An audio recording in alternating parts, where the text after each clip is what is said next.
Lockdown के दौरान आप सभी को मेरा नमस्कार। मैं Muskan Rajput, Shrimati Vidyavati college of nursing की छात्रा, आज अपने साथियों के साथ आपको HIV एड्स के बारे में बताएंगे। HIV क्या होती है, बीमारी है, इसके कारण क्या है, लक्षण क्या है, व हम इसको किस तरह से रोकथाम कर सकते हैं। सुनो सुनो भाई, सुनो सुनो, देखो देखो भाई, देखो देखो, देखो देखो भाई, देखो देखो। आओ सुनाए रामलाल की कहानी, भले जवानी में नादानी, एक की लग गई इन्हें मार, ये हो गए बहुत बीमार, गाँव वालों ने भी किया इन्हें शर्मसार, घर वालों ने भी किया इनको घर से बाहर। अब आएंगे हमारे रामलाल।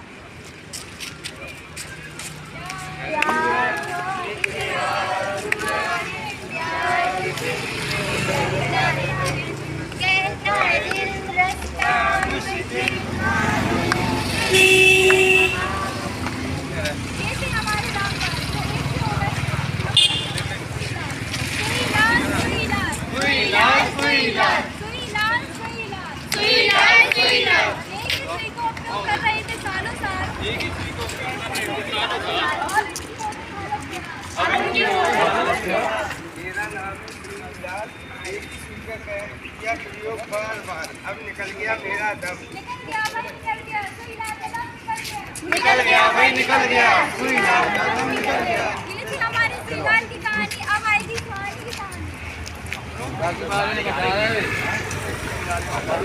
5 महीने पेट से, 1 महीने एक से नहीं बताऊंगी, किसी को नहीं बताऊंगी, वरना अपने बच्चे को इस संसार में नहीं देख पाऊंगी, नहीं देख पाएगी, अपने बच्चे को संसार में नहीं देख पाएगी। नहीं सुनी भाई,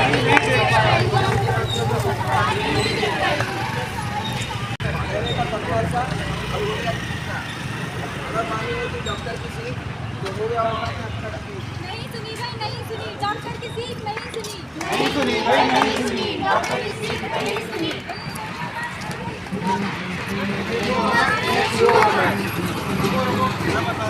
कैसे होता है?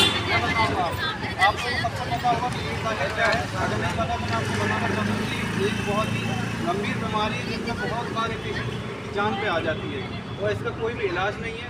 अब एड्स के कारण मैं बताता हूँ। एड्स के कारण जैसे आपने देखा होगा कि जो लोग अवैध संबंध बनाते हैं, जो लोग अनप्रोटेक्टेड सेक्स करते हैं, यानी कि मतलब जो मेडिकल यानी डॉक्टर्स ने जो हमको यूज़ किया है, किसलिए डॉक्टर्स ने कॉन्डोम चुना इस यूज़ करने के लिए, क्योंकि जो बीमारी संक्रमित ना हो, ये खून के द्वारा फैलती है। तो हमको ध्यान रखना है कि जब भी हम अवैध संबंध बना रहे हैं तो हमको हमेशा कॉन्डम्स का यूज़ करना है। और दूसरा कारण ये है कि जब भी रक्तदान करते हैं, रक्त लेते हैं, तो हमको जिसका रक्त ले रहे हैं उसका हमको पूरा चेकअप कराना है। हमको ये भी देखना है उसको कोई बीमारी तो नहीं है। अगर उसकी बीमारी है तो हमको उसका ब्लड नहीं लेना है, क्योंकि उससे भी हमको एड्स हो सकता है। और तीसरा कारण गर्भावस्था में आपने देखा होगा जो गर्भवती महिलाएं होती हैं जिनके पेट में बच्चा पल रहा होता है, उनको एड्स की बीमारी अगर है तो उनके ज़रिए बच्चे को भी एड्स हो सकता है। तो हमको ये भी ध्यान रखना है कि प्रेगनेंसी से पहले हम एक एड्स की जांच करवाएं।